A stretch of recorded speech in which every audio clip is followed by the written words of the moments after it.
Hello and welcome to the Crochet Business School podcast, where you can use your crochet to build a business that will give you the lifestyle you've been dreaming of.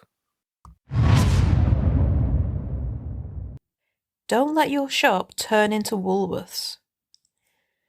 For those of you who remember, Woolworths was a shop on the high street in the UK that was everywhere.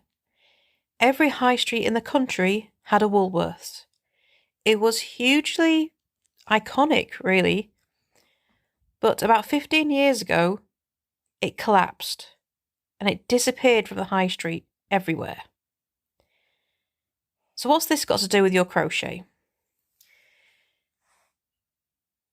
Woolworths was that shop that didn't do anything in particular.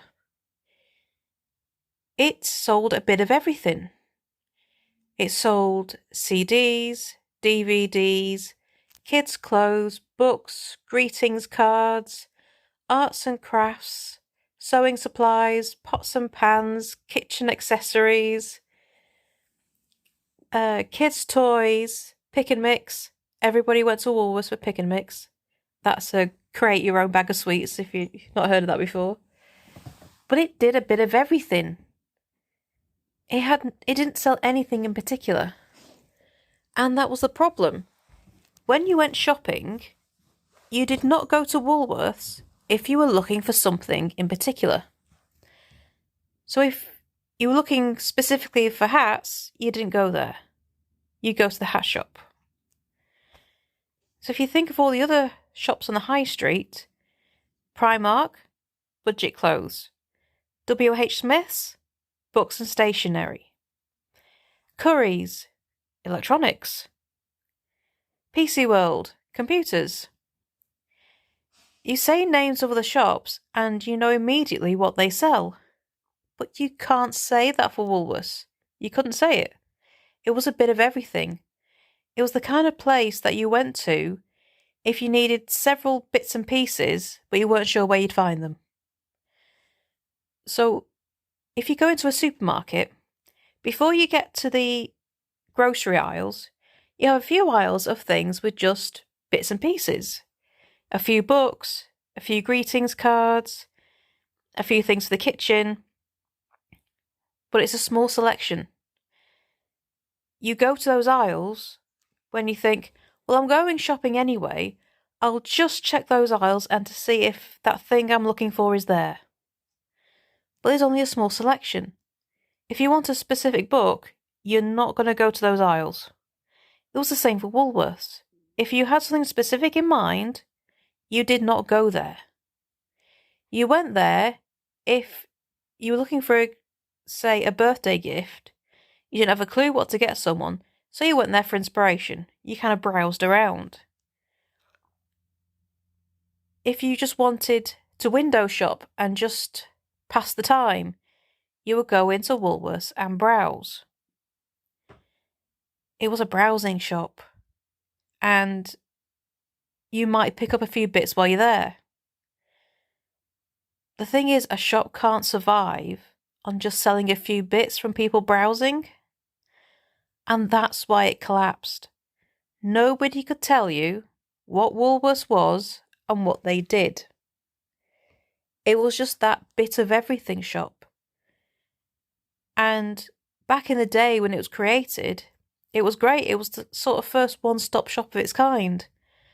And back when it was created early in the 20th century, at least, when selections were small anyway, that worked. But now there's such a huge variety of options available that kind of shop just can't hold the selection that people are looking for. And that's why it went under. And this is where your crochet becomes relevant. Because unless people know what to expect and what you sell, they don't know to come to you for it. If someone's looking for a bag, they're going to go to the bag shop, not the shop that might sell a bag. If they're looking for something to decorate their baby's nursery with, they're going to go to the shop that sells nursery decor. They're not going to go to the place which might sell something, and you saw something a few months back, but it's not usually what they do. Woolworths was the high street version of a jumble sale, and it collapsed because of it. If your crochet shop has a bit of everything, but nothing in particular, you become a browsing place. It's a great place to browse around and pass the time, but it's not where you're going to shop. Browsing is looking around, and maybe if something catches your eye, you'll buy it. Browsing does not equal shopping, and if people aren't shopping, they're not spending money. You are far more likely to make sales if you sell a particular item. So think of those other shops on the high street. Primark equals budget clothes. Currys equals electronics. WH Smith equals books and stationery. What does your shop equal? When people say your shop name, what do they immediately say that you sell? Because if you can't put it in a few words, you have problems. And if the only word that you can use is my shop equals crochet, you got even bigger problems, because nobody is going to your shop because you sell crochet. The truth is, and it might be a little harsh, but the truth is, nobody cares how the items are made. They don't care that it's crochet. They care that it looks the way that it does, that they love the look, and it does the job they need. So you need to work out what your shop equals. Why will people come to shop with you instead of browsing? You want shoppers, not browsers.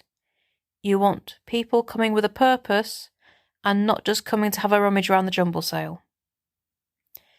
So make sure your shop does not end up like Woolworths, and that you have a purpose and that you attract shoppers who will spend money with you. And that is how your shop will survive. Unlike Woolworths, which unfortunately is no longer on the high street. Apparently it's back online though, which I haven't checked out, which I really should. Because Woolworths is one of those kind of nostalgic memories of when I was a teenager going shopping on the high street with my friends here in the UK. I get why it collapsed, but it's a shame. So please don't be another collapse like Woolworths. We don't want to say it's a shame they disappeared. What a talent, and it's lost. Make sure you get shoppers, not browsers, and know what you are selling, and so your customer can remember what you're selling. Thank you for joining me today, and I hope this has given you something to think about and something to incorporate into your business so you can grow those crochet sales. If you have any questions and would like to carry on the conversation more, then come on over to our Facebook community, the Crochet Seller Support Group, and you can ask your questions and get the support you need from fellow crocheters, and I'll be in there too. You can also join our newsletter list for tips and advice straight to your inbox, and stick around for the next podcast. It'll be out again in a few days' time. And if you'd like to, I would really love it if you would leave a review for the podcast and subscribe, and that really helps us grow and to help more crocheters like yourself. So thank you for joining me, and I shall see you next time for the next episode. Bye for now.